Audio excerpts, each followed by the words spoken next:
आरोग्य ऐश्वर्य अभिवृद्ध्यर्थं धर्मार्थ काममोक्ष चतुर्विध फलपुरुषार्थ सिद्ध्यर्थं मम कुटुंबस्य समस्त सर्वारिष्ट परिहार द्वारा सकल शुभफल अवाप्यर्थं सकल पशु संपदा व्यवसाय वृद्ध्यर्थं ग्रामस्य अखंड दीर्घ सौभाग्य सिद्ध्यर्थं ग्रामस्य सर्वेषां भक्तजनानां अखंड आनंदमय ब्रह्म साक्षात्कार सिद्ध्यर्थं अचंचल निष्कपट भक्ति ज्ञान वैराग्य सिद्ध्यर्थं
మనసులో ఎప్పుడు ఆ రూపాన్ని గుర్తుపెట్టుకొని వాటి నోటితో కూడా ఆ అమ్మని అనుకోవాలి. కర్మని అంటే చేతులతో కూడా చేయమని మనకి చెప్పింది. వెంకయ్య స్వామి కూడా ఎక్కువ శక్తి పూజ చేసేవాడు. ఇప్పుడు నిరంతరం అగ్నిహోత్రం అన్నమాట. వెంకయ్య స్వామిని అమ్మ అమ్మ అని పిలిచేవాడు. అమ్మ అందరినీ స్త్రీలందరినీ పురుషులందరినీ అయ్యా అని పిలిచేవాడు వెంకయ్య స్వామి. ఆయన ఎక్కువగా శక్తి పూజ చేసింది.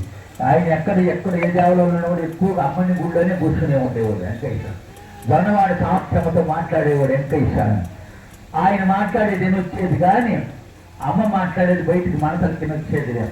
తర్వాత నెల్లూరులో రంగనాథ స్వామి గుళ్ళో కూర్చుని రే రంగనాయక చెప్పినట్టు చేయకుండా గుడ్లు వచ్చేస్తానని కాకేసింది వెంకయ్య స్వామి. శరీరం అవుతుందంట. వెంకయ్య స్వామిని అడిగాడు, మంత్రం చెప్పమని అడిగాను వెంకయ్య స్వామిని.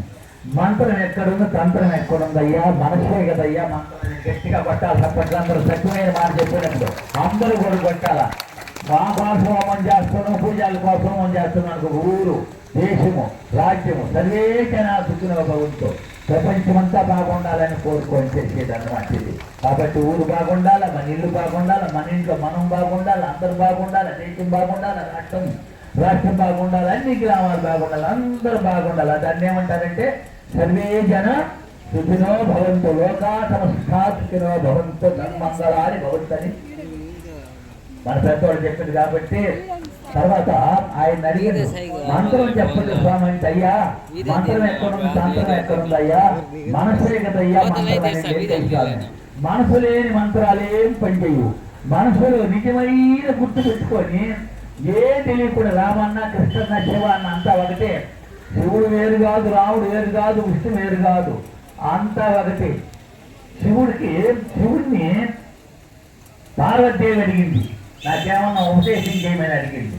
అప్పుడు శివుడు చెప్పిండు, ఏం చెప్పిండంటే శ్రీరామ రామ రామేతి రమే రామ మనోరమే సహస్రనామ తత్తుల్యం రామ నామ వరానని శివుడు ఈశ్వర ఉవాచ. విష్ణు సహస్రనామంతా చదివే ఉంటారు. నాకు చదువు లేదులే, చదువు అవసరం లే వ్యక్తికి. చదువు కన్నా